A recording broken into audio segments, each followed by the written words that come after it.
সকলোকে নমস্কাৰ আজি ডিপাইনটাস কালেকশন পেজৰ ফালৰ পৰা আকৌ লৈ আহিছো ধুনিয়া ধুনিয়া ৰিল তাৰ আগতে দুটামান কথা ৰূপৰ দাম বহুত বাঢ়ি গৈছে দেই আজি 3,30,000 টকা পাৰ কেজি ৰূপৰ দাম আৰু 1 তোলাৰ দাম কিমান হ'ব গম পাইছেই সাগে সো বহুত দাম বাঢ়িছে আৰু এতিয়া যদি আপোনালোকে কাস্টমাইজ কৰে কিন্তু বহুত দামতেই লব লাগিব যিসকলে আগতে লৈ থৈছে তেওঁলোকৰটো ভালেই হ'ল কিন্তু এতিয়া হেবোৰ ৰেটত একোৱেই নাই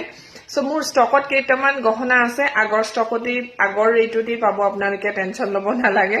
সো মই ষ্টনৰ এডাল গলপটা পিন্ধি আহিছো ইয়েলো আৰু হোৱাইট ষ্টন দেখিছেনে ইমান ধুনিয়া গলপটা সেটটো তাৰে কালাৰ কেইটামানো মই লগতে দেখাই দিছো এয়া হৈছে এটা पर्पल कलर लो पारिब खूब धुनिया হয় চাই লব पर्पल कलर দিছনে বৰ ধুনিয়া আৰু এডাল হৈছে ৰয়েল ব্লু কালাৰ হুনকালে বুকিং কৰক পিছত কিন্তু এইবোৰ ৰেটত আৰু নাপায় এটো সব ৰয়েল ব্লু কালাৰ যদি কোনবাই লম ভাবিছে এটো